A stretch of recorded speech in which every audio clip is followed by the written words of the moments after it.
ఈ దుబాయ్‌లో ఎలక్ట్రీషియన్స్‌కి ఫ్రెషర్స్‌కి జాబ్ అండి ఇది. ఇది వాళ్ళు ఫ్రీ అకామిడేషను, రూమ్ ఇస్తారు. ఆర్ట్ టెక్నాలజీస్ అనే ఆర్గనైజేషను దుబాయ్‌లో దాదాపు 25 ఎలక్ట్రీషియన్ టెక్నీషియన్ పోస్టులు ఖాళీగా ఉన్నాయి. అవి ఐటీ లేదా డిప్లొమా చేసిన వాళ్ళు ఫ్రెషర్స్ అప్లై చేసుకోవచ్చు.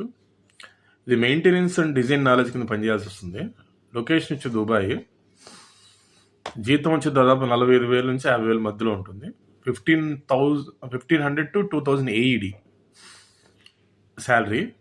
ఫ్రీ రూమ్ అండ్ ట్రాన్స్పోర్ట్ ఉంటుంది. మెడికల్ ఇన్సూరెన్స్ కూడా ఉంటుంది. ఇంటర్వ్యూకి మీరు అటెండ్ అవ్వాలంటే 2 ఫోటోలు మీ రెజ్యూమ్ని కింద ఇచ్చిన వాట్సాప్ నెంబర్కి వాట్సాప్ చేయండి. ఇది కేవలం సౌత్ ఇండియా వాళ్ళకి మాత్రమే. నేను నెంబర్ ఇస్తాను కింద, ఫోన్ నెంబరు. మీరు వాట్సాప్కి రెజ్యూము ప్లస్ మీ 2 ఫోటోలు ప్లస్ మీ పాస్పోర్ట్ని సెండ్ చేయండి.